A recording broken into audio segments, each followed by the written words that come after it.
Heather, you are a really good writer, easy to understand, and so much ground is covered in your book.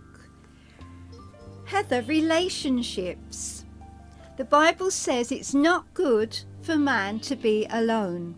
And there are other scriptures too, from Ecclesiastes 4 verse 11, which says, if two lie down together, they will keep warm. But how can one keep warm alone? Where does this leave single people, in your opinion? Well, I think that is it's a really interesting question. It's a difficult question. Very. Because I read that today. I was, preparing for this question, and I thought, okay, I'm just going to read the context where the Bible talks about where God says it's not good for man to be alone. And it was said in the context of Adam being the only person on earth. There were lots and lots of animals. Yes. But he was the only man on earth. And he just could not find an animal that he could relate to in the way that we relate to one another.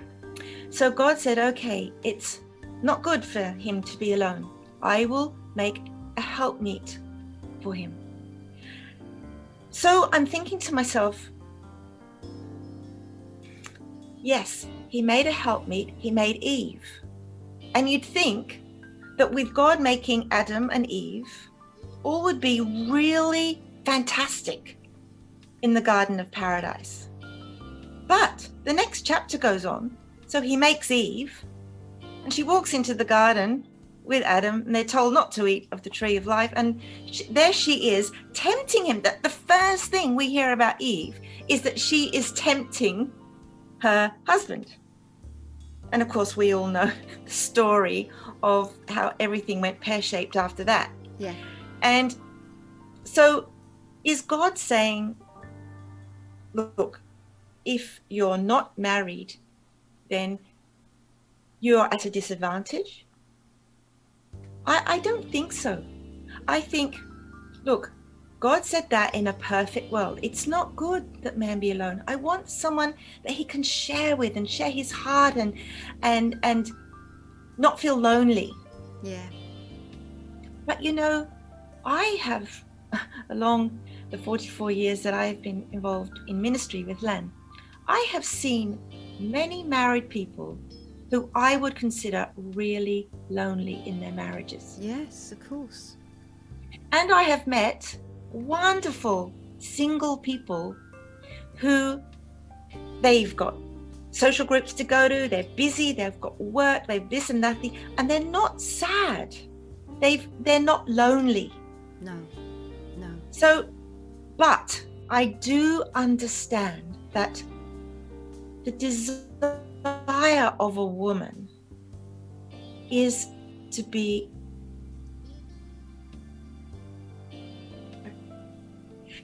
and the desire of a guy is to be married to a woman. Yes. I mean, generally speaking. Yeah, of course. So I would say that.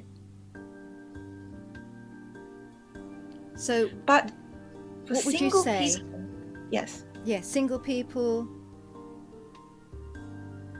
You would say. Well, I think that whatever relationship, whether you're in a relationship or whether you're not in a marriage relationship, a single person has advantages that a married person may not have.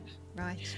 If you're married, generally, you're kind of, you're having children, you're building a home, you're very much busy in the home. And the husband goes to work or the wife goes to work or whatever. There's a whole group of scenarios there. Yeah. But for the single person, they've also got advantages over a married person because they can travel the world, or before COVID, of course. Yes. But they can travel, they can go anywhere they want, they can go out at night, they can, that kind of thing. It's a different life being single than it is being married. Yes, it is. But, if we think that Jesus wasn't married. That's right, he was single. He was single. Mm. He came to fulfill his Father's purpose.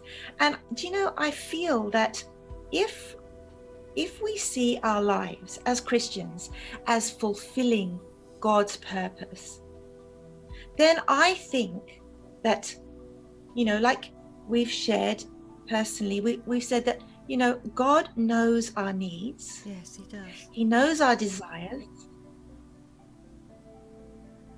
Yes, God does know our desires. He does. I was married at the age of 20. I was looking back now, I think, gosh, how young was I? You were. So I was never really lonely. No. I was really busy at college. You know, I was training to be a teacher. I was really, really busy. I was busy at church.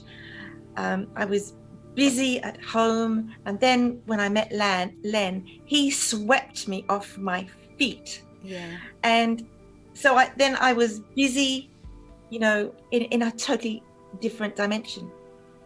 But so we all have our different situations. And I have seen single people, like when, you know, you told me you were single for many, many years. Yeah. And that was deep inside your heart, that you longed to be married. I did. But you didn't make the silly mistake.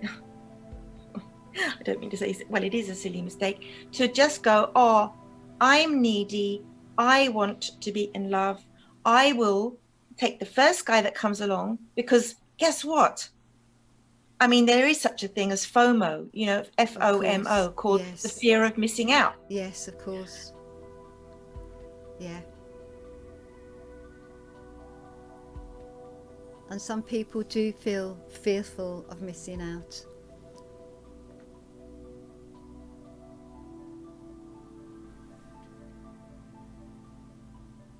I'm talking about from the guys, one person in particular. So Heather, could you just repeat so that for this us? woman comes along. Yeah. Yes. So I was thinking of one particular person that I know is a really good friend of mine. And, you know, he'd had girlfriends and he'd had relationships, but he really, really, really wanted a child, and he'd never had a child. So this woman comes along. She presents as a doctor. And he just said to me, Heather, it just felt right. Which, when you're talking to someone and they say, look, it just felt right, what can you say? Exactly. But we knew there were going to be problems, right?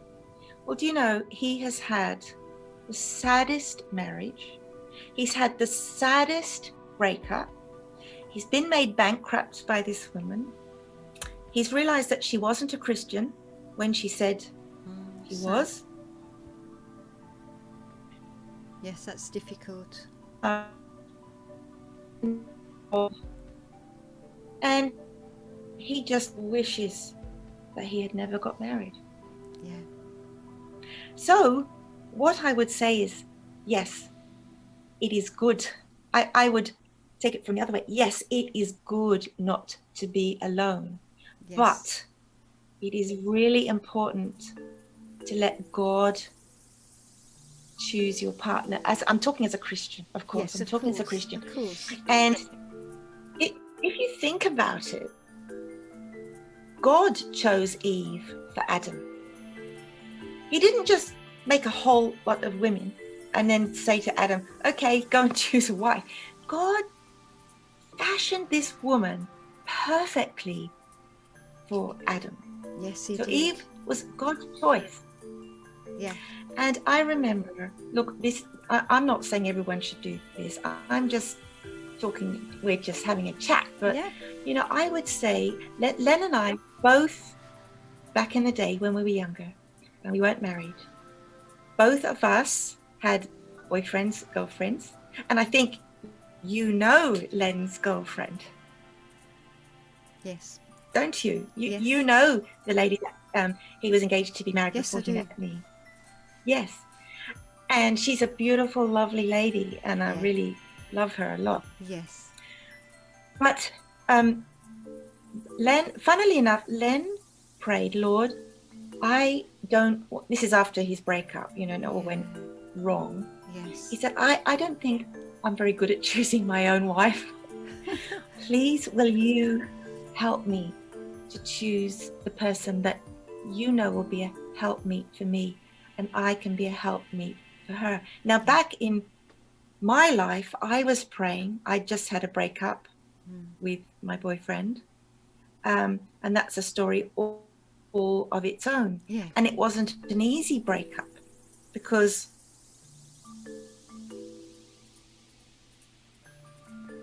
So it wasn't an easy breakup for you, Heather. and so I had to break up with someone I loved. Okay. I had to break up with someone that I loved, but I knew was not God's choice for me. Yeah. So I prayed after that. I said, Lord, will you choose my inheritance for me? And I just see the way the Lord did that in our own lives. Yeah. So, see, for you, Jeannie, I guess, and I mean, you can say what you feel, but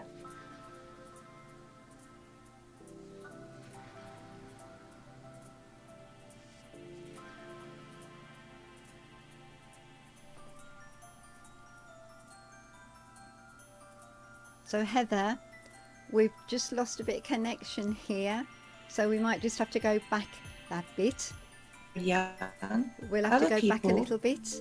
are there to cause us to grow in patience and perseverance. Yeah. So, going back to your question, Yeah.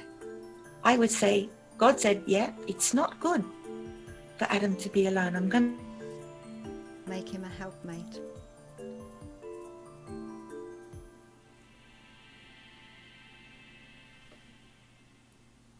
Okay, Heather, we've just lost you there. You're back again. And just to say, I think singleness can, like you say, I mean, Jesus was single, and it can be a gift being single because God has got a certain work perhaps for somebody to do. And Paul did say, I wish you were all like me, because we know Paul in the Bible was single, but he also said, but if you want to get married, do.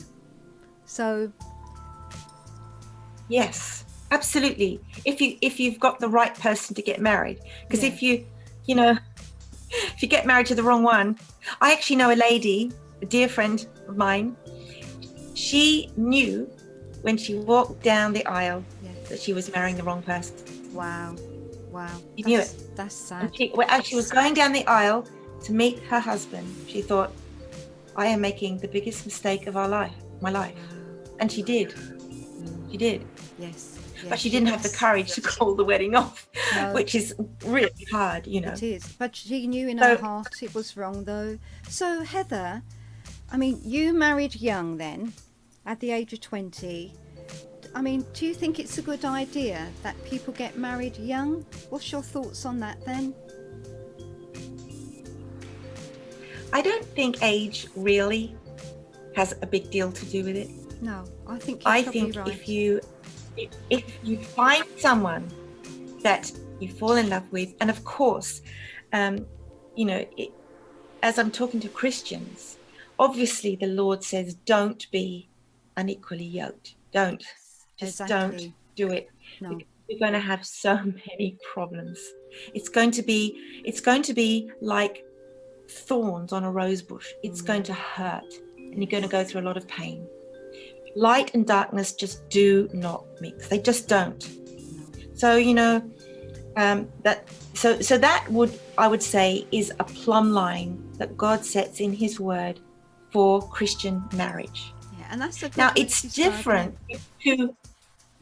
it's different if two non-Christians get married and then one gets saved. That's a whole new ball game. Yeah. And I do feel that God gives grace for that. Yes.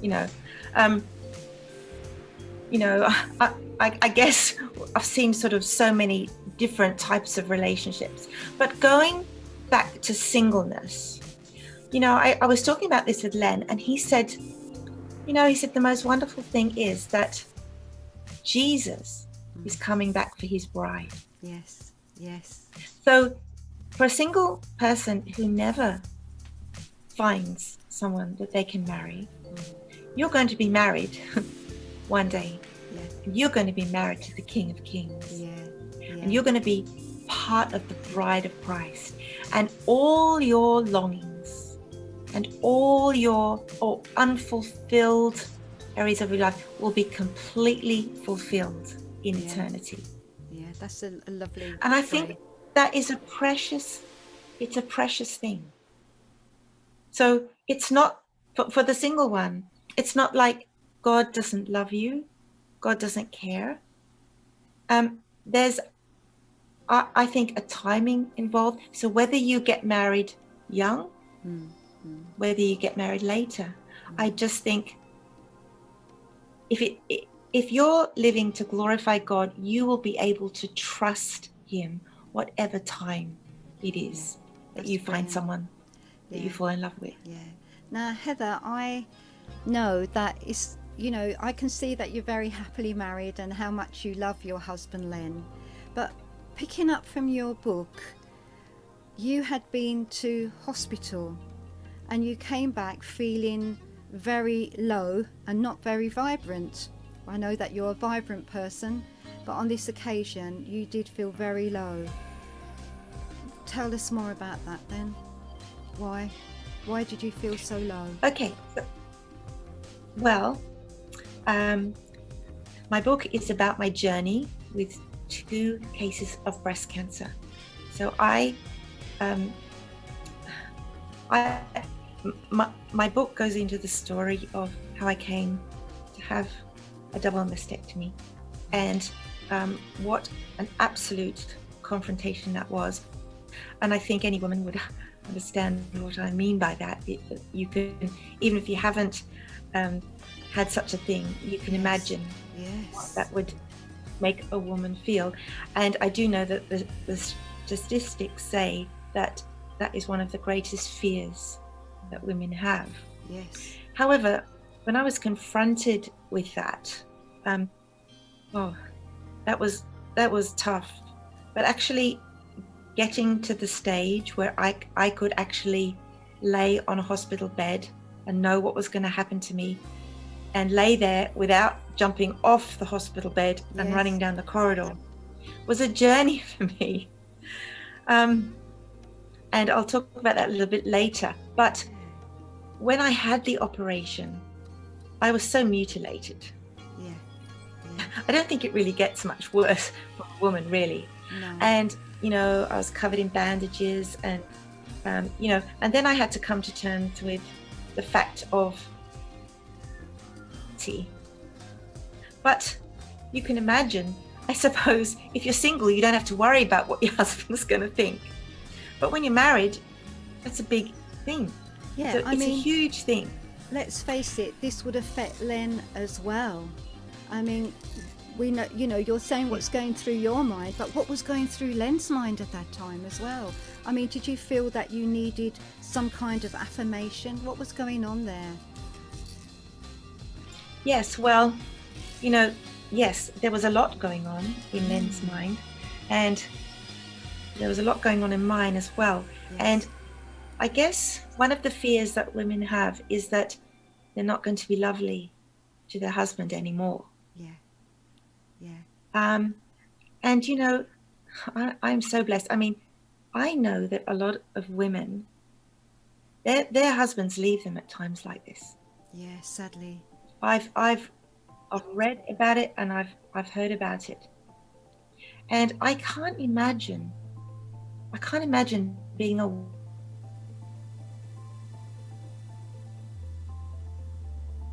So Heather, you say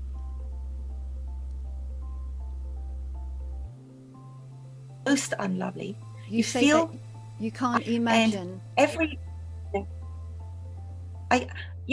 can't imagine a man leaving his wife at such a vulnerable time. Right. I can't. But it happens, and it happens often. Yeah. And these women are left alone to struggle with their own lack of self-esteem, their own vulnerability, when at at that time, that's when a husband can really comfort his wife. And that's exactly what Len did. Yeah. Did you and He Len was pray? so lovely. That's lovely, He- isn't it? So I can see Len's commitment there. Yeah, well, we pray together regularly. Yeah? Tell us about And that. we've made that, yeah, and I know you do with Paul as Yes, well, we and that's do, really we do. precious. And prayer has been a lifeline for us. It's been life-changing, and it's been amazing, as you would feel, how the Lord meets you when you pray together. And for me, you turn the pages of the book of life together when you Yes. pray together. That's right. So when you can share life's difficulties with each other, and you can listen to the Lord speaking to you, and you can pray for one another. Yeah. Oh, It's precious.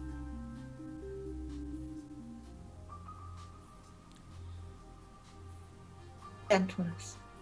So when I came back from hospital, Yeah. and I was feeling so unlovely and I suppose down, just Yeah. I wasn't sure how Len would be. I should have known better. Should have known him. I know him better than that. He was so lovely. He never, ever once. That's amazing. So reality set in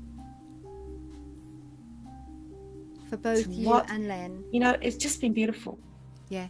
Reality set in for you and Len, and you had difficult decisions and choices ahead of you, and you told Len your options. I mean, this must have been really tough on Len to see his wife distressed, to see you distressed. Yeah. It was. But Len's very much, you know, I talked about this to Len. I said, darling, just remind me how you felt, because it's a few years ago. And he said, Heather, one thing that really carried him through, and I would say this to any guy who's listening, whose wife has Yeah, it's gone important through for men this or and gone through women. anything. Len's strength, one of his strengths, is his absolute rock solid. His strength is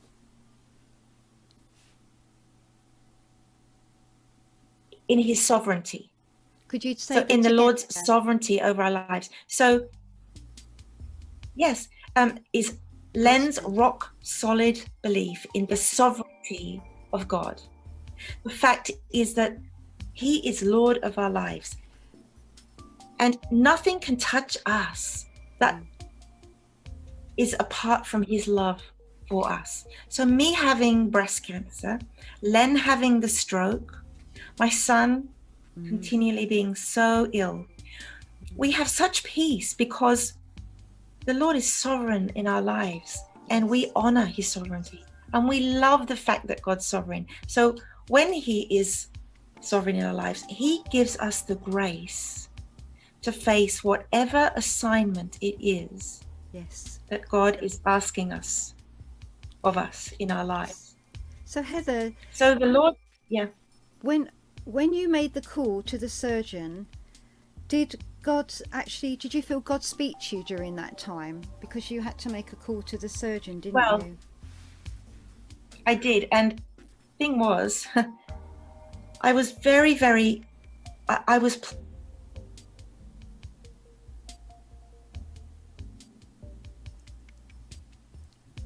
We've lost connection again. We'll come back to you again in a minute, Heather. So could you answer that again? Yes, I was when I was going through this journey of deciding what type of operation I should have. That's a big decision. Yes, and I kept saying to Len, what do you think I should do? And he said, darling, I love you, but I will never make that decision.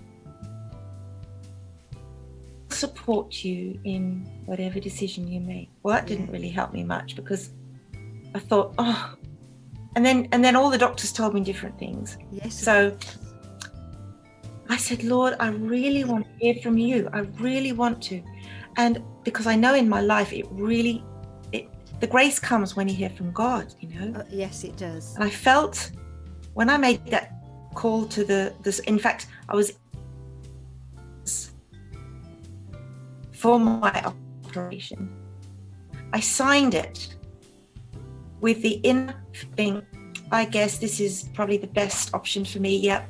You know, everyone's saying, yep. You know, I'd waited and I talked to a few people, and the majority of people said, yes, this is your best chance at life. And that was so I signed, so I signed the paper, but I still hadn't heard from the Lord. No, okay. So I said, well, I can always pull out. I can always pull out. Lord, please speak to me. I really want to know what your answer is for me. So this particular day, it was getting closer and closer to me having the operation. I still hadn't heard from the Lord. Anyway, I've got my book here, and Len and I, so I'm going to read it from my book. Len and I were having a prayer time this particular morning, and it was a verse in Acts, and chapter 2, and these were the verses that we read and prayed over. Right? Okay. It said, I saw. This is Paul. This is in Acts. I saw the Lord always before me, because he is at my right hand. Beautiful. Will not be shaken. Therefore, my heart is glad. You have made me to know the paths of life. You will fill me with joy in your presence. And I was asking the Lord that he would fill me with joy as I went through.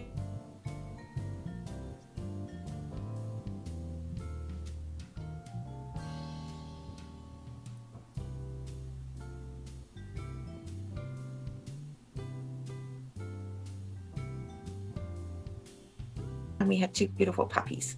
Then I took the puppies out myself and walked around, and I was saying to the Lord, Lord, I don't.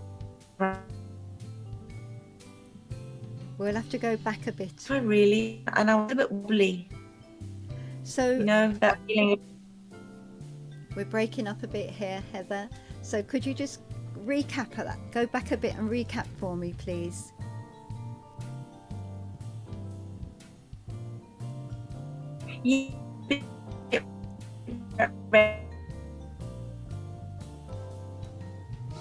We're still breaking up. I know you had the operation, and it was a really traumatic time for you, but it was recovery time now. But you felt this dread, particularly when the bandages came off at the hospital. Tell us more about that. That must have been a really hard experience for you. How did it make you feel? You said you felt dread. I did. I really did. And I asked Len not to come with me. I wanted to go alone. Yes. And because I wanted to face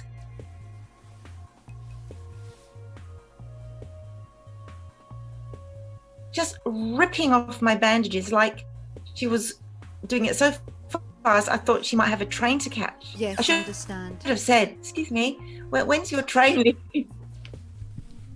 Yeah. PR skills at all. She had no. She just ripped off my bandages and just told me, well, that's it. You can go now. Wow. I was actually glad, to be honest, because I didn't really want to look in the mirror there anyway, so I didn't. No. And I just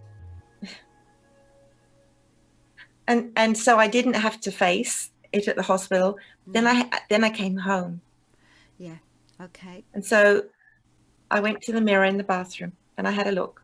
Yes. Well, I guess my imagination had kind of helped me to sort of feel what it would look like. But, you know, the Lord's grace was there.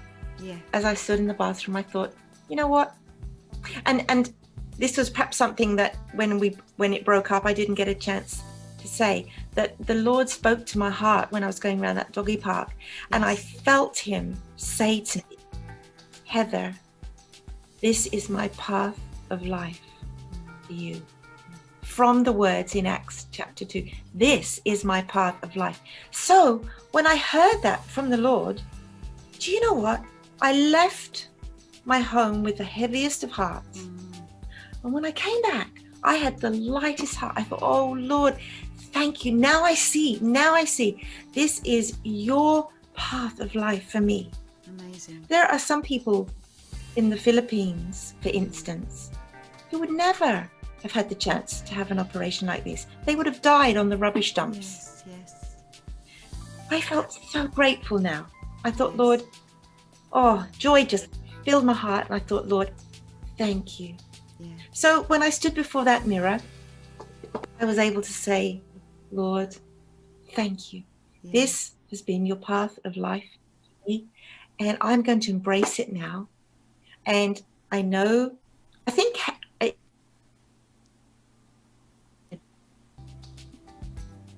look, and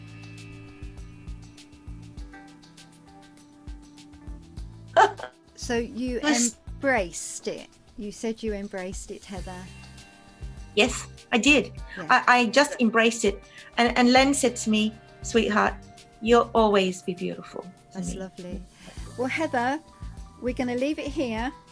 And I want to find out next week Len's reaction to this. So we'll talk again next week. Okay? Yes, we will. Thank God bless you, Heather. Jeannie. God bless, Heather. Bye-bye. Bye for now. Bye-bye.